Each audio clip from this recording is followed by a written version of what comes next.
Okay, and now I'm going to turn it over to Joe Hunt, who's going to introduce our presenter. Well, thank you.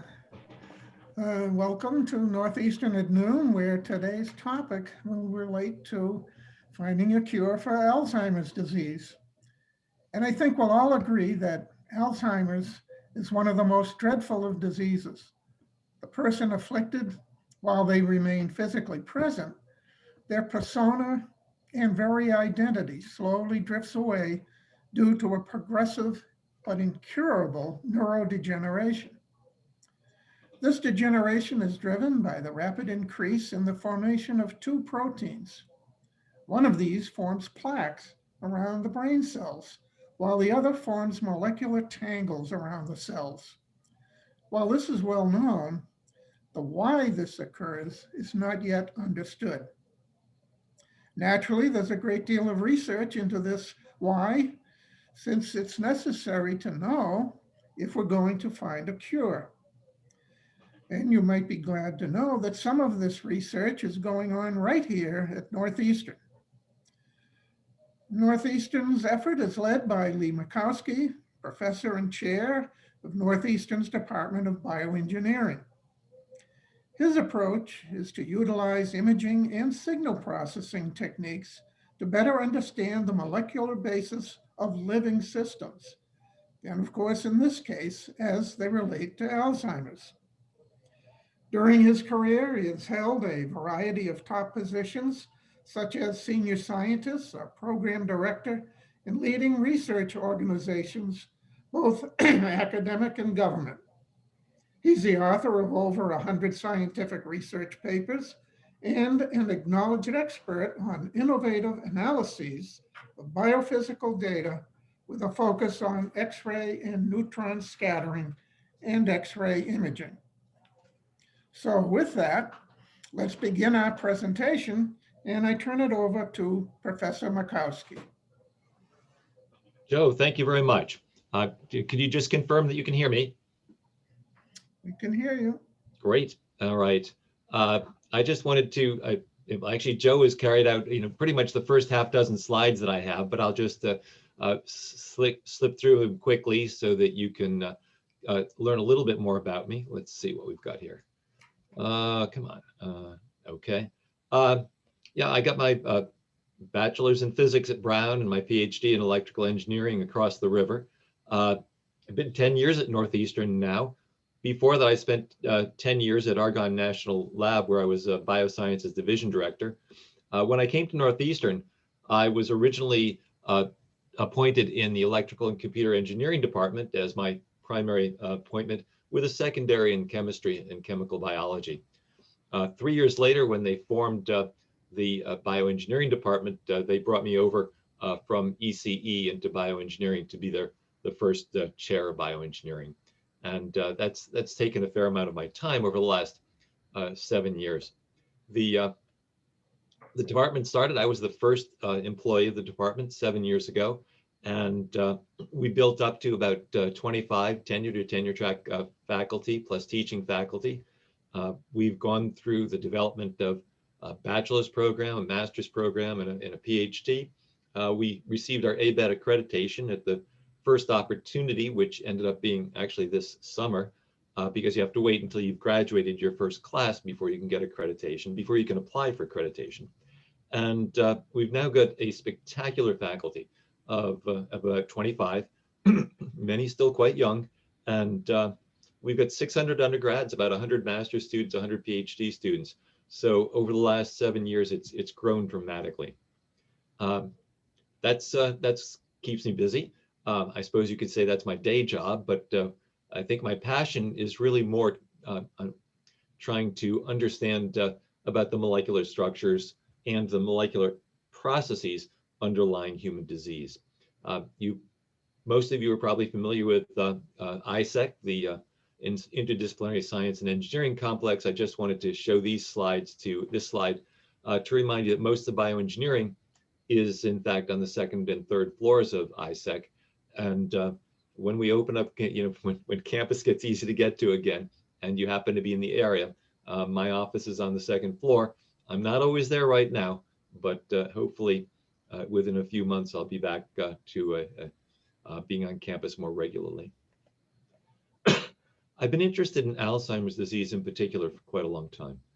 It's as Joe pointed out, it's a horrible disease, and it's one where we seem to know a huge amount about the disease and yet really don't understand what causes it, why it progresses, and we have little idea how to halt the progression or even to slow it down. I like to tell people for every theory of Alzheimer's disease, there's an equal and opposite theory, and people are quite willing to argue about that. So about 7 years ago, I contacted Brad Hyman, who's a neuropathologist at Mass General. He's the man on the left here, at the Massachusetts Alzheimer's Disease Research Center. And we started a collaboration to try and answer some questions about how this works. I mean, the molecular processes underlying human disease usually are where you have to go in order to move forward with any therapies that would make a difference. I think that most of you are familiar, and we've all been following, COVID-19, which was really discovered a year ago. And on the 11th of January, the Chinese posted the nucleotide sequence for the entire viral genome. And a year later, we're almost in the position where we can, where we've designed antibody domains, antibodies against the COVID protein, the spike protein on the surface of CoV-2. We have vaccines that are nearly ready. And because we knew so much about the molecular processes underlying this virus at the very start, we've been able to make huge progress. It's not been true for Alzheimer's. Alzheimer's has been a much larger challenge, and there's a lot of reasons for that. This is just to point out that as the population in the United States ages, that the number of cases of Alzheimer's is expected to go up dramatically over the next several decades.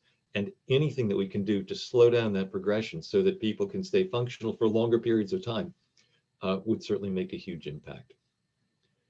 Alzheimer's disease is slow. In fact, I find one of the most perplexing aspects of Alzheimer's disease is how slow it is. I mean, you get the flu and it goes through your body in hours, let alone days.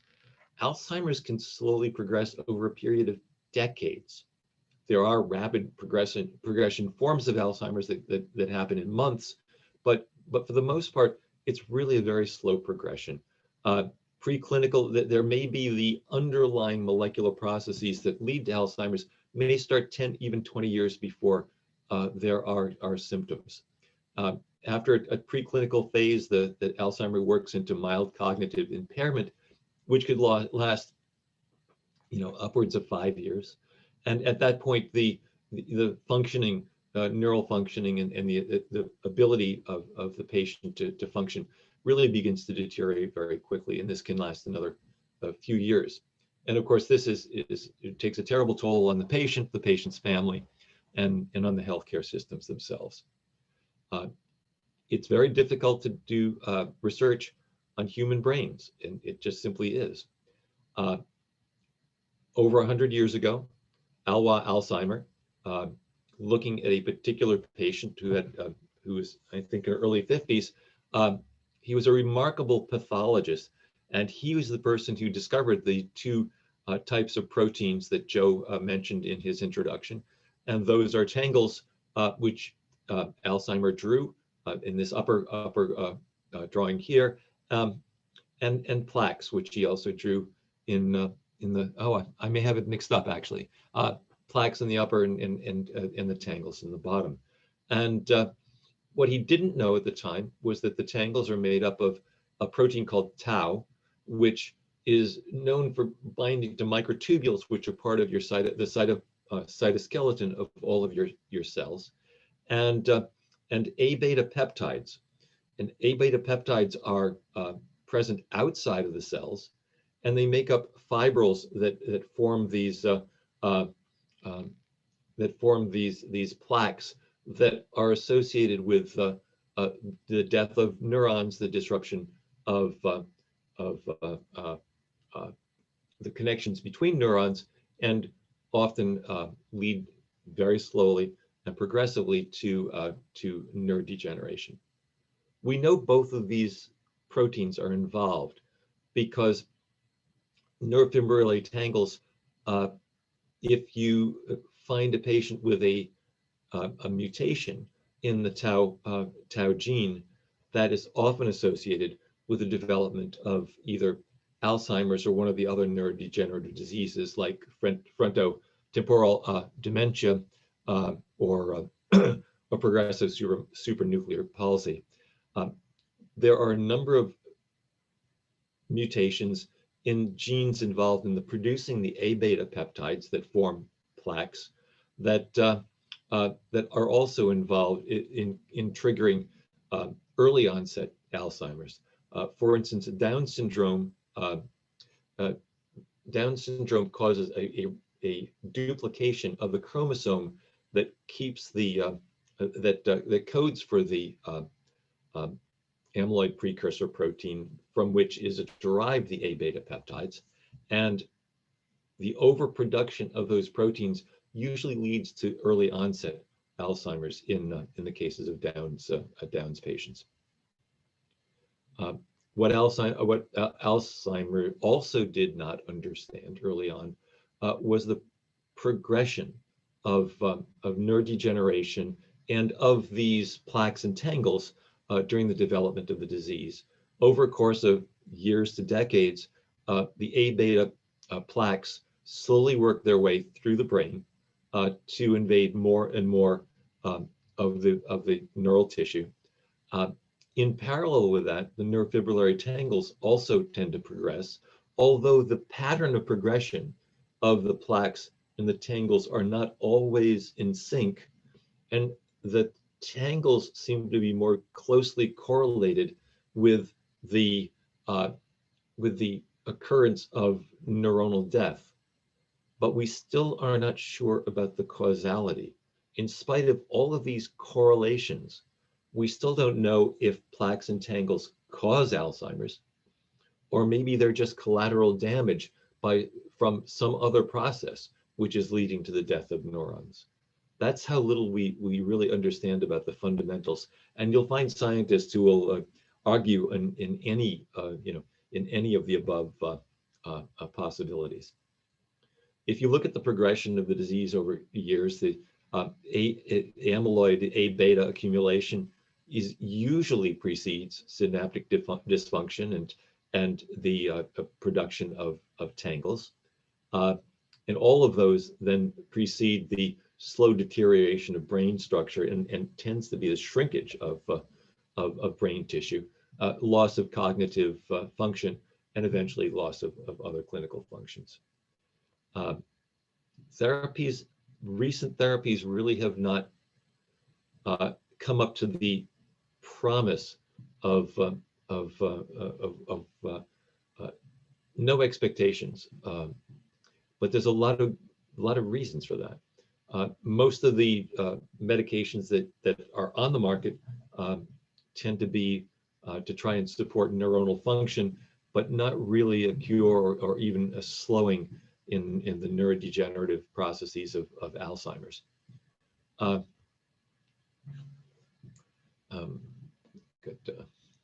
And so the number of barriers there are to try and develop a therapy is really significant. You need to know, as Joe pointed out, you need to know what causes the disease before you can prevent it. It really helps if there are some drugs already that make some kind of an impact on the disease.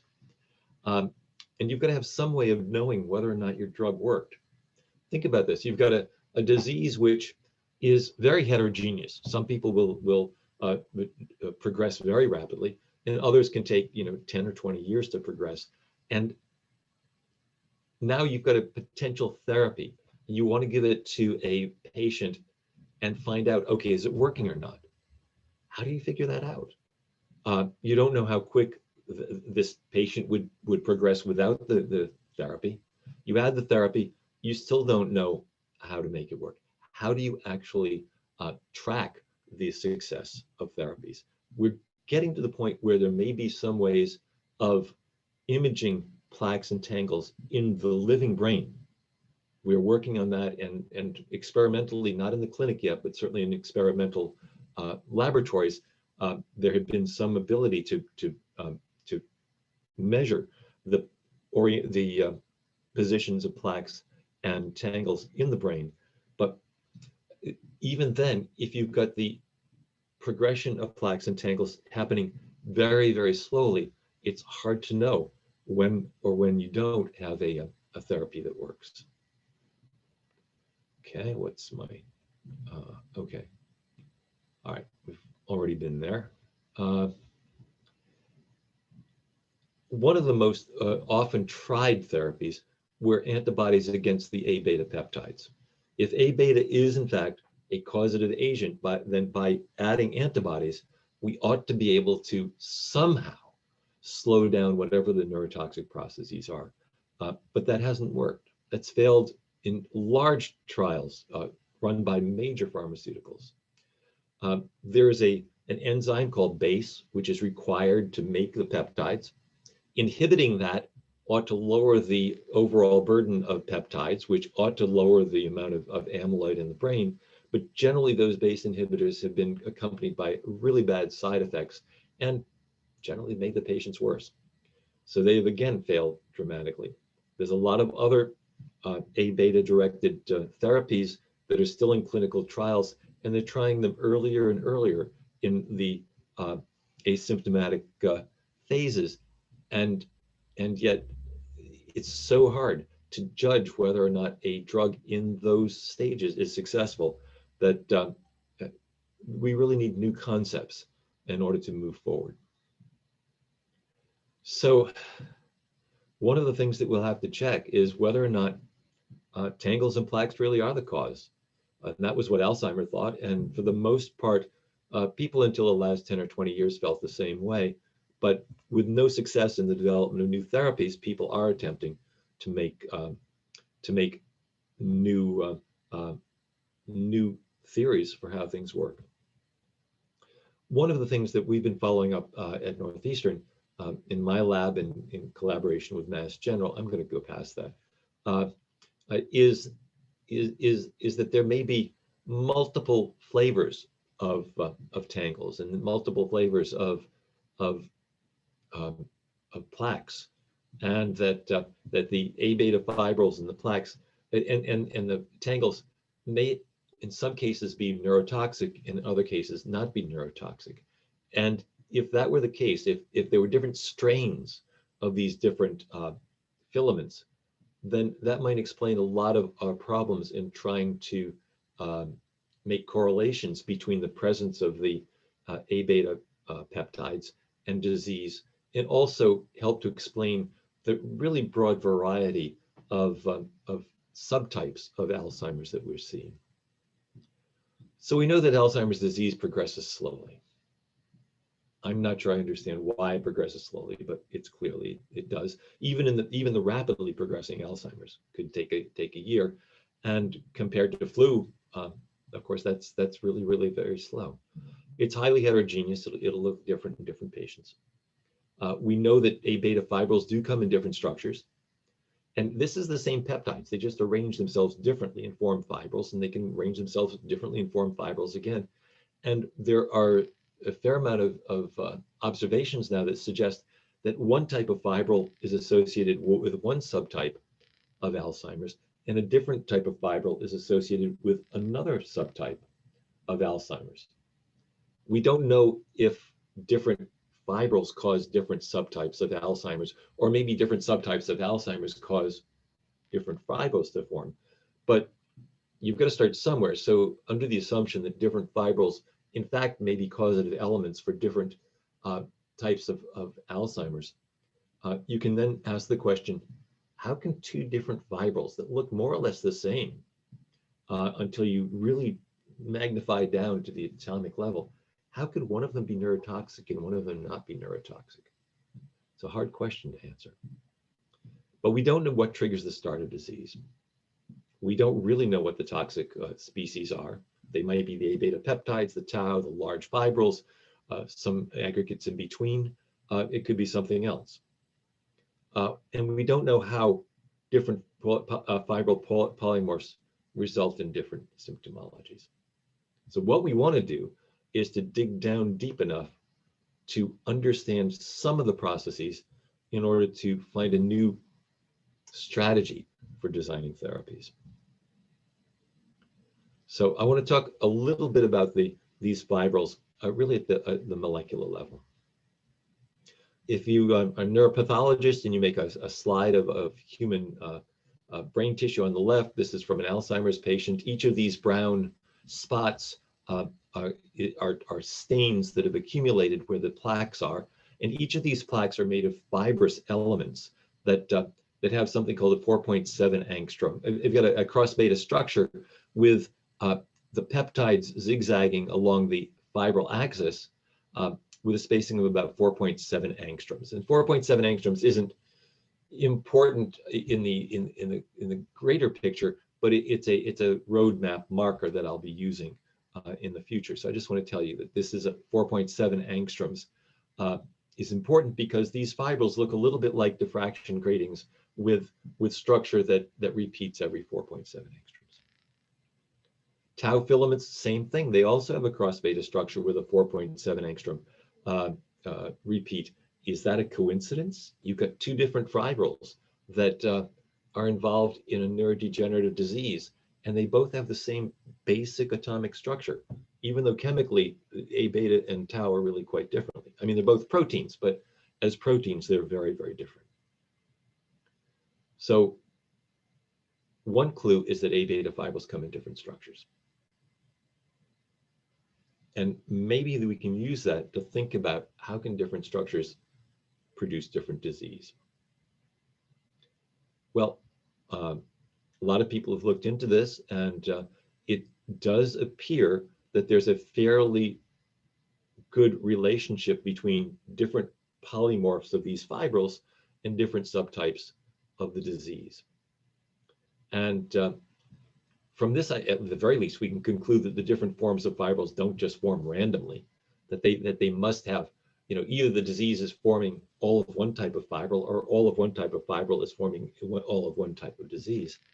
But we still don't know cause or effect. Electron microscopists and NMR spectroscopists have really generated beautiful molecular structures of a lot of different polymorphs of these fibrils. But trying to understand how these fibrils cause disease is a little bit like taking a picture of your car's engine. It can be pretty, but how does it actually make the car go? You've got to dig a lot deeper into the car's engine to try and understand how it takes a chemical reaction and translates it into torque to allow the car to go forward. We may know beautiful detail about the structure of these fibrils, but how they actually cause neurodegeneration is still a difficult problem. Well, I think Rob Tycho's group at NIH came up with something which is important some years ago, and they showed that if you isolate amyloid fibrils from human brain and mix them with peptides, the A beta peptides, they form lots and lots more fibrils that are all identical in structure to the original fibrils. So you've got templated assembly. And if you put a different starting fibril in, you get the different templated assembly. So if a fibril were to form in the human brain, in the presence of A beta peptides, one would imagine that this fibril would then build up more and more fibrils that all look absolutely identical. And depending on where it started, maybe that would trigger one subtype of disease or another. It's an interesting hypothesis. We don't know if that's what's going on, but it's possible. You can imagine two different ways of thinking about it. Let's say an A beta fibril started in this upper left-hand corner. This is an optical micrograph of a very high plaque burden human brain tissue. Each of these brown spots is a different plaque. But if the process were to start in this plaque up here on the left, in one type of polymorph, maybe one of the fibrils were to diffuse over here and then get stuck here and then form lots more of the same polymorph over here. And maybe another fibril diffused over and started a lot more of the same polymorph over here. If that's the way that the disease is progressing through a diffusion and then an assembly process, all of these plaques ought to have the same fibril structure. The alternative model, of course, would be that all of these plaques nucleated independently of one another, and that the progression of the disease wasn't by diffusion of the fibrils, but simply a progression of the conditions under which fibrils form. In other words, as the disease progresses, more and more of the brain is under conditions that promote the formation of the fibrils, and the fibrils be associated with some sort of neurodegeneration. But if you're going to try and differentiate between these two hypotheses, you've got to be able to tell what's the structure of the fibrils are here and here and here and here. And most of the biophysical methods that we know that give rise to the really high resolution images, most of those methodologies require you to isolate the fibrils from the brain. And once you do that, you lose all track of where the different fibrils came from. So when we started talking to Brad Hyman 7 years ago, we decided that we needed to have some kind of a process by which we could see the molecular structure in situ, in histological sections. I mean, a neuropathologist can tell you where the plaques are, but they can't tell you anything about the molecular structure of the fibrils within individual plaques.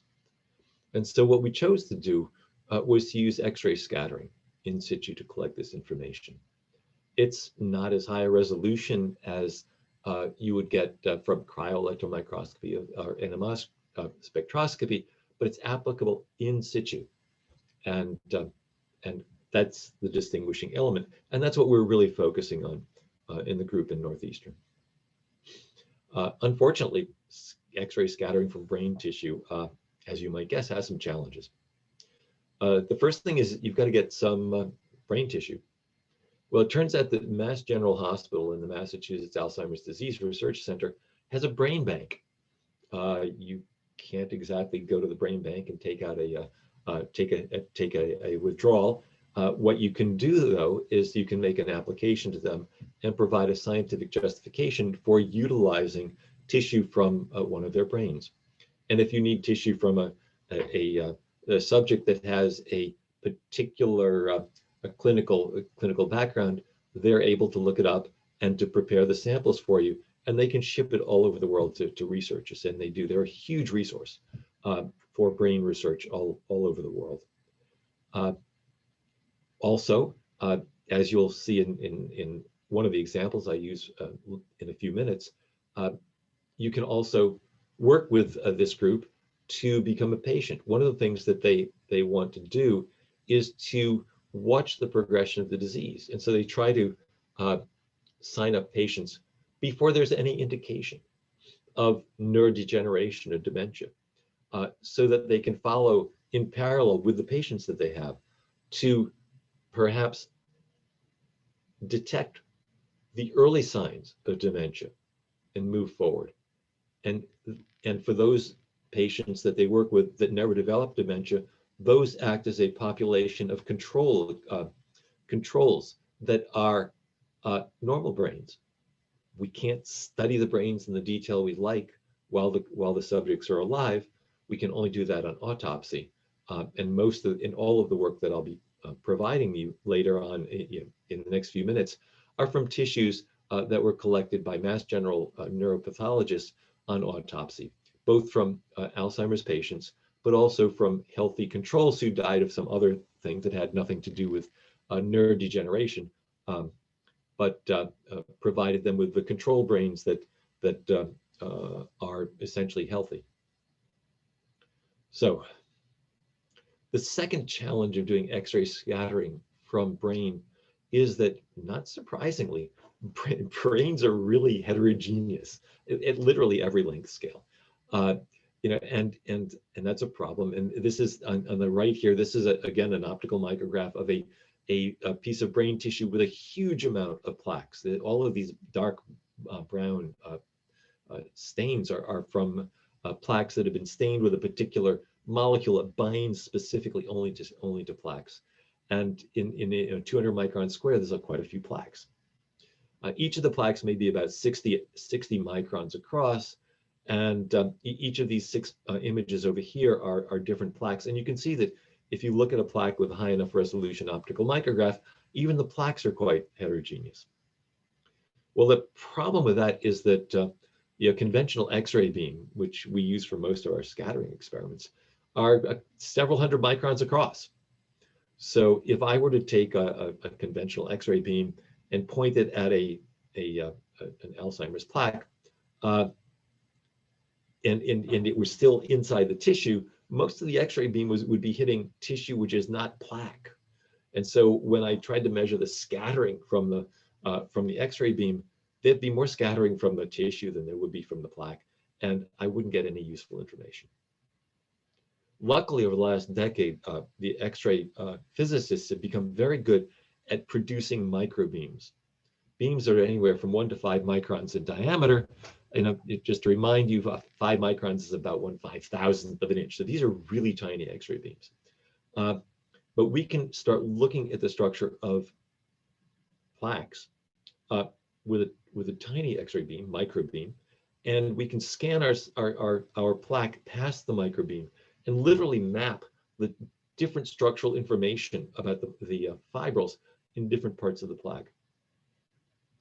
And we call that scanning microdiffraction, or scanning X-ray microdiffraction.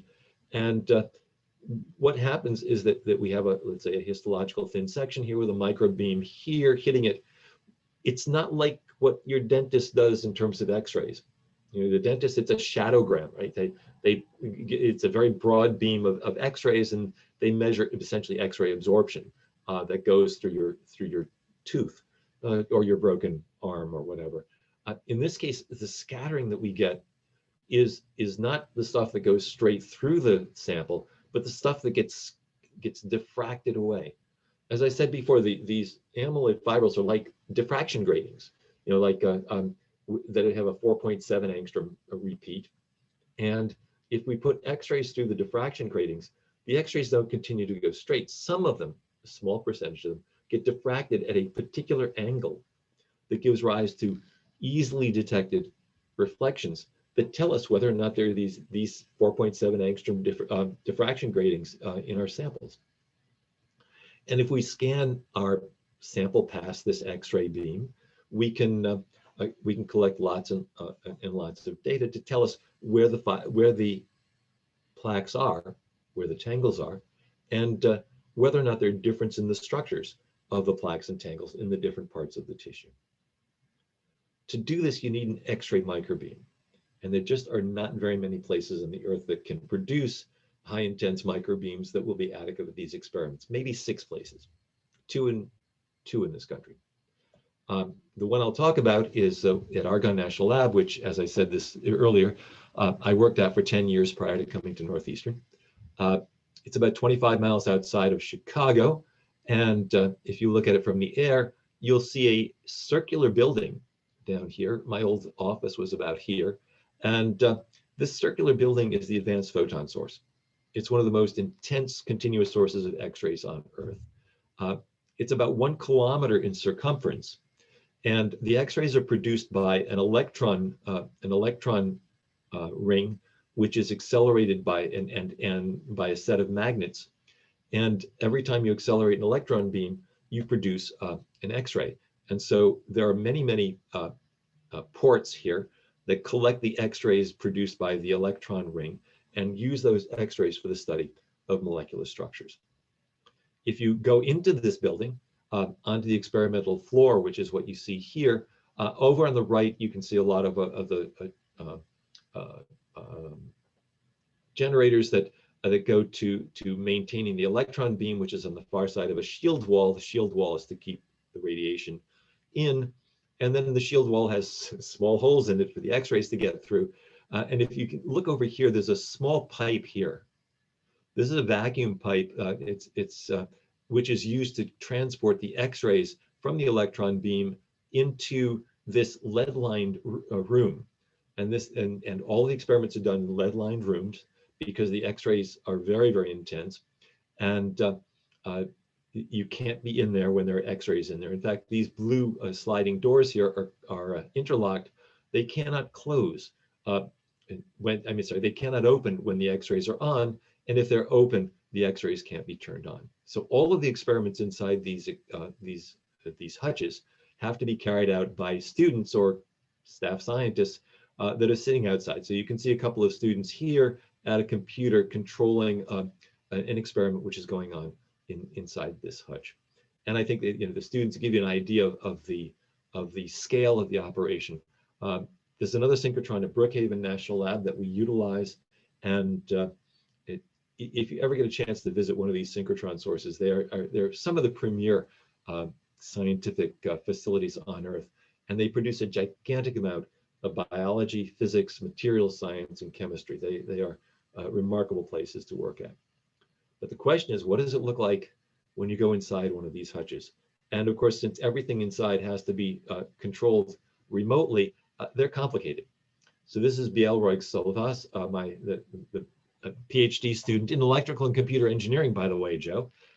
He got his PhD in ECE a little over a year ago. He now works for a company in Cambridge, but he's setting up a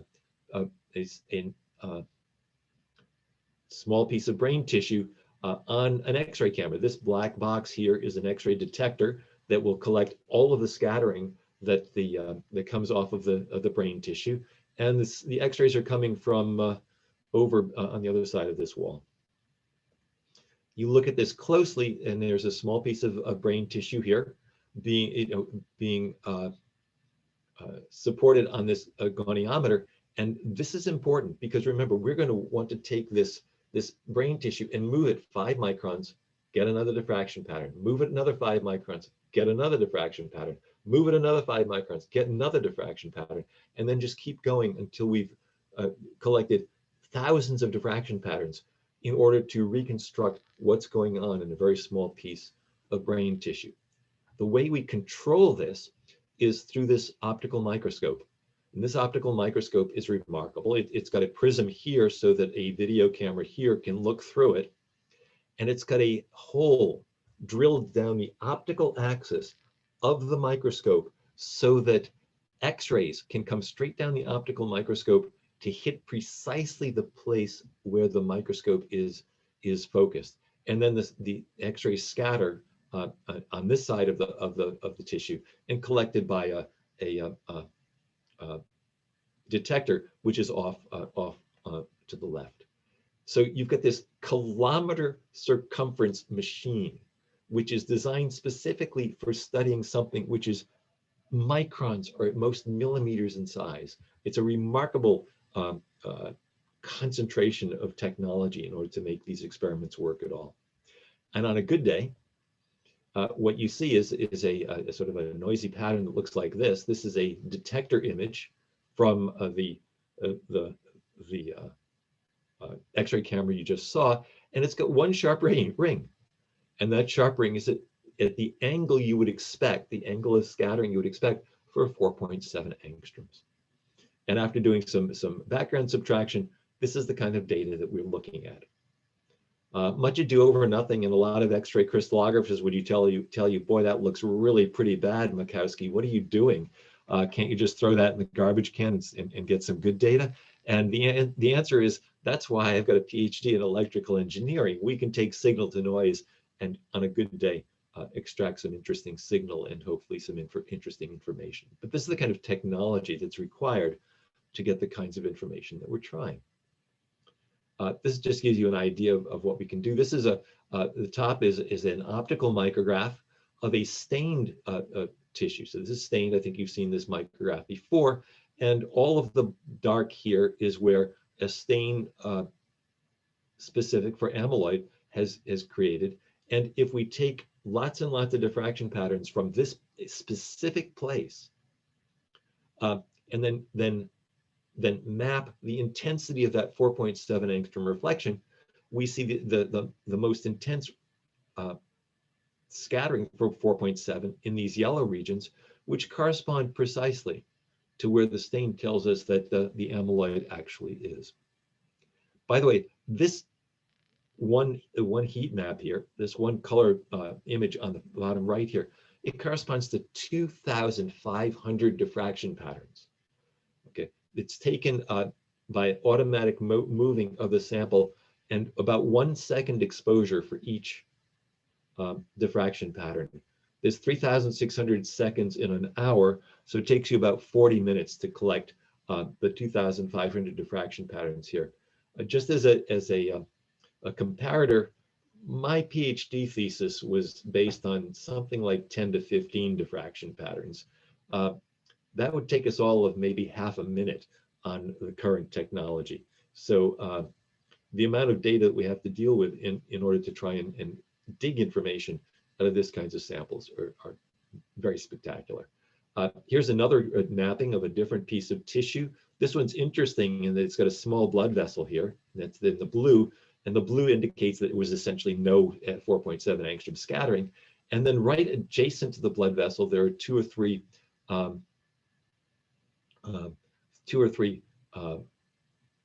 plaques that have very strong 4.7 angstrom scattering. And it turns out in Alzheimer's disease, it's very common to see plaques in the immediate vicinity of small blood vessels. I think there's a number of theories as to why that might be, but one of them is the suggestion that the pulsatile motion of blood through the blood vessels is just enough to mix the cerebrospinal fluid in the immediate vicinity to help the fibrils to grow. Whether or not that's what's actually going on is something that we may learn someday, but it's certainly a realistic possibility. So what we want to do, of course, is to see how the structures of the amyloid change as we go to different parts of the brain, and in particular to go to different, to look at different subjects who have different clinical histories. And so I want to give you one example of what that might look like. Here I will compare a typical Alzheimer's disease case with what we call a mismatch case.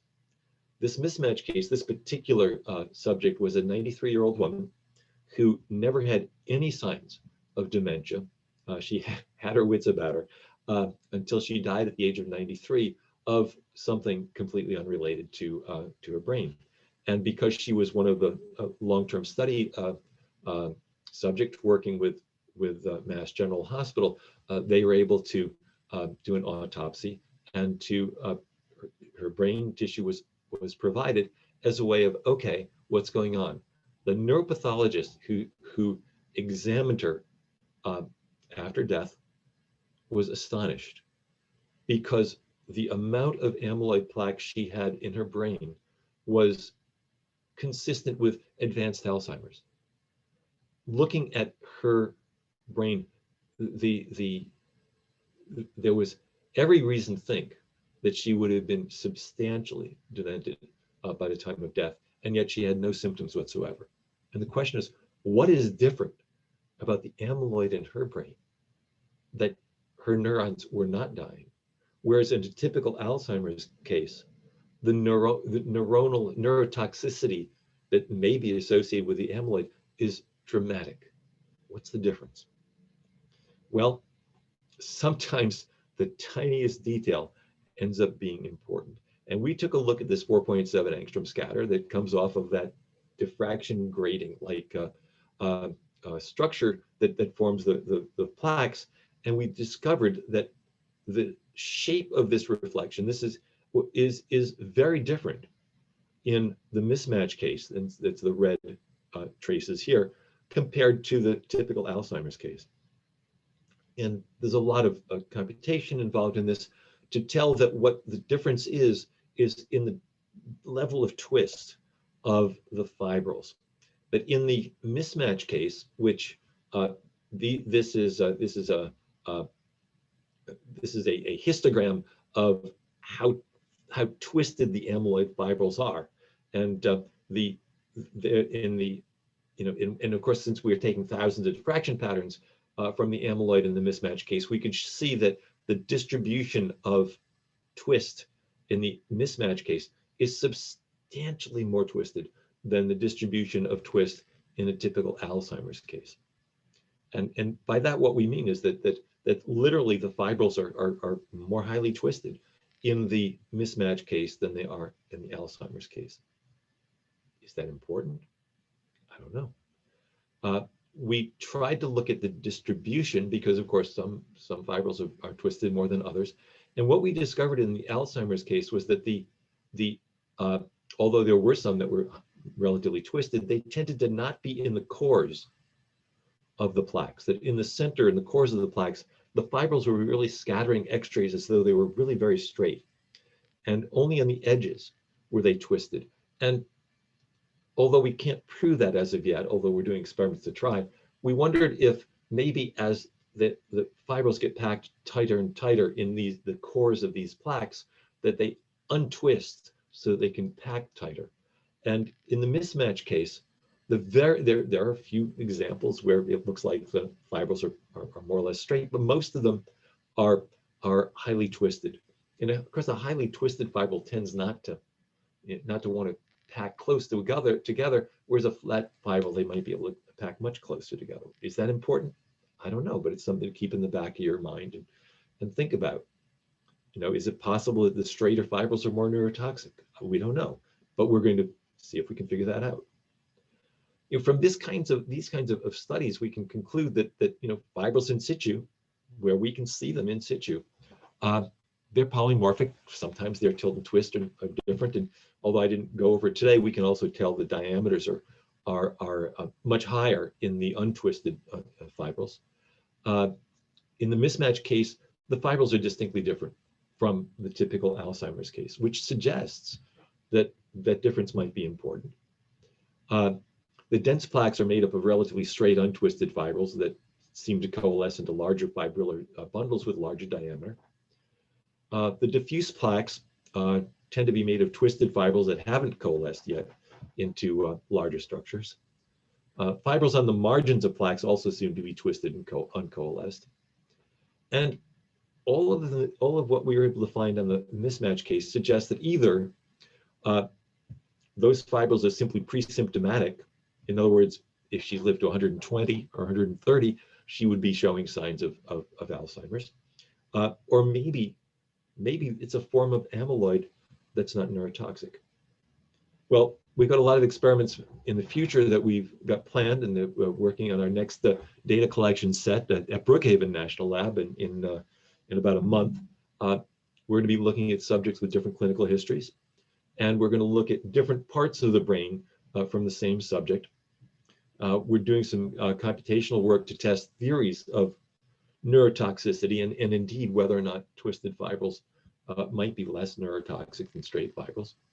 And we're hoping to collect evidence that will help us understand the molecular basis for the progression of Alzheimer's. And if we're really, really lucky, maybe we'll be able to contribute just a little bit to better understanding the neurotoxicity in Alzheimer's. Lots of people are involved in the project. Most singularly, a couple of my PhD students, both in ECE, by the way, Joe. Jillian Liu, who's now, he was at Brookhaven National Lab until a month ago. He's now moved to the ESRF, which is the European synchrotron source in Grenoble, France. It's one of the 3 or 4 places on Earth where this kinds of experiments are present. He's now a staff scientist there. Biel, who just got his PhD a little over a year ago. Isabel Costantino, who helped us prepare many of the samples that we have. She's now an MD PhD student at UCSD. And of course, at APS and NSLS2, the 2 synchrotrons we've used, the staff scientists there have been fabulous. Brad Hyman has been, it's totally a spectacular collaborator. And both DOE and NIH have provided some funding for these, as has Northeastern. So I want to thank you for your attention. I hope I've taught you a little bit about what we're trying to do in order to try and make an impact. And I'm delighted to take any questions you might have. Thank you. Thank you so much for that presentation.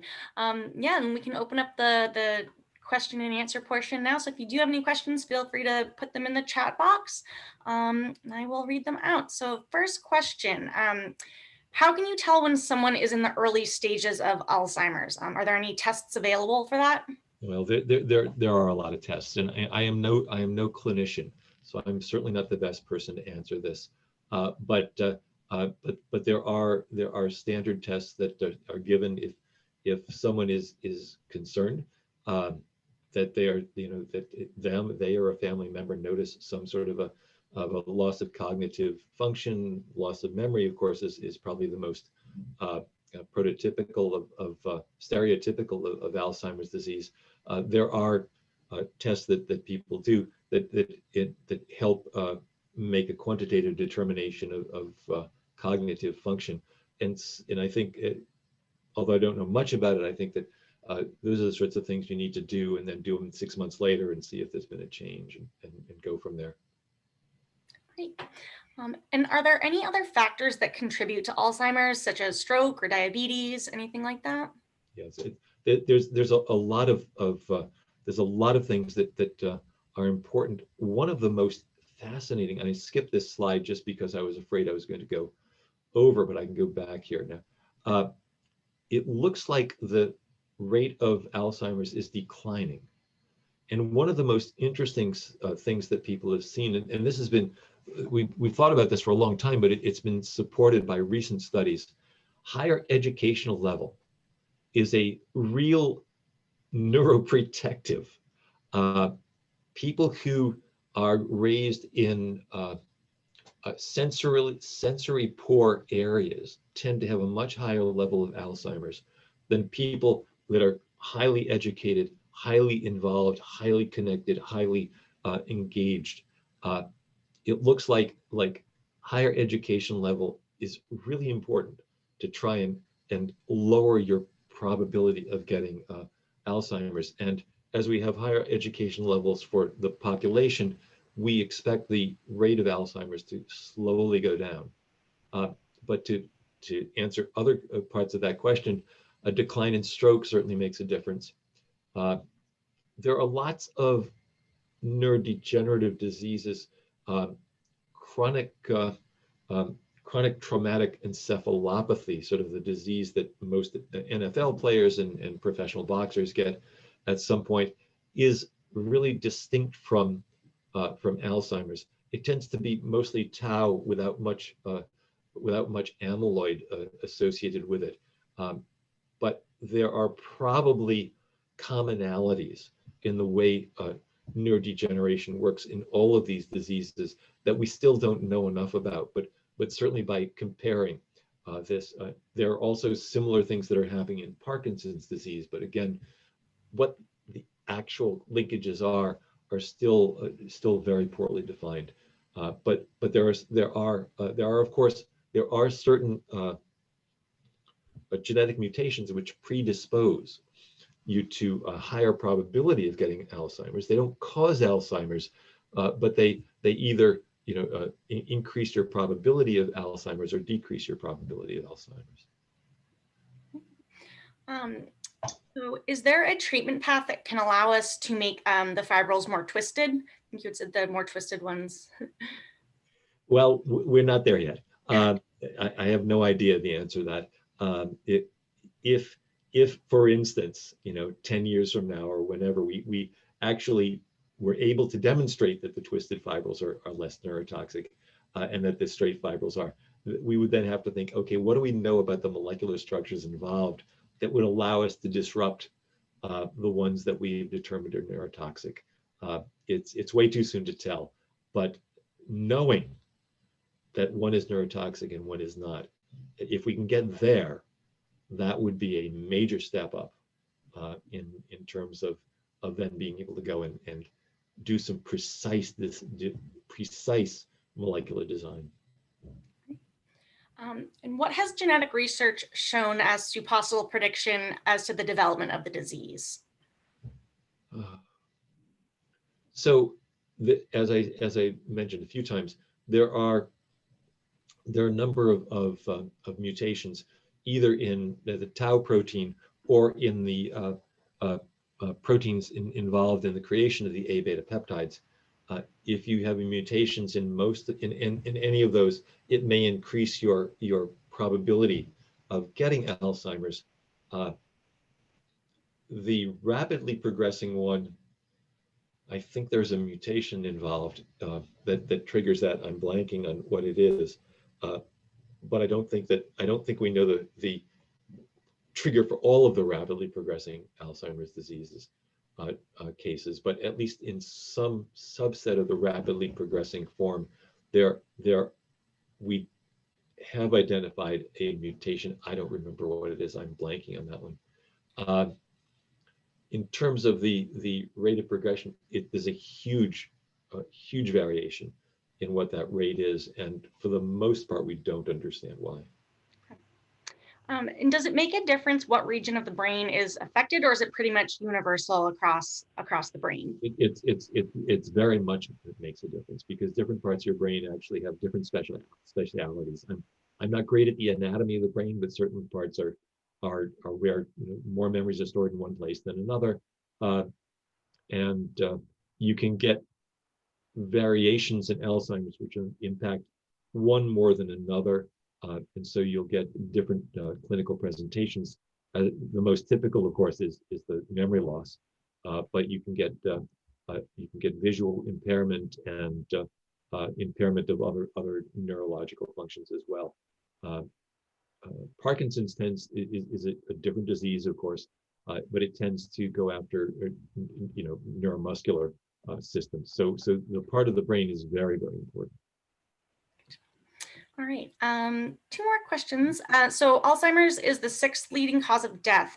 What is the status of any federal funding for the research on this? The federal government is pouring a huge amount of money into this.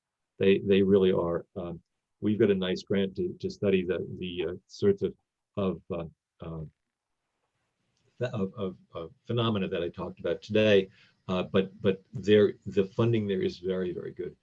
There are some diseases that are probably being ignored by comparison, but Alzheimer's, and the reason for the funding being so high is because of that curve that I pointed to early on.